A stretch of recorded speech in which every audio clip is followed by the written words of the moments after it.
kapacitetet prodhuese të vendit tonë, duke diversifikuar portofolin nga vetëm hidro në eolik dhe solar, kemi arritur që të ngrem bursën e parë shqiptare energjetike, e cila gjatë vitit 2025 ka arritur të tregtojë 42% më shumë volume krahasuar me vitin 2024.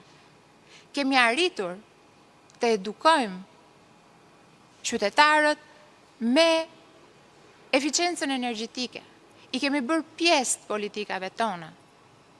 Dhe shumë prej tyre kanë përfituar duke e kuptuar se në të vërtet nuk vlen vetëm të prodhosh, po vlen edhe ta ruash energjinë. Kemi kapërcyer situatat e jashtëzakonshme të krizave energjetike si ajo e vitit 2022 dhe kemi qëndruar në këmbë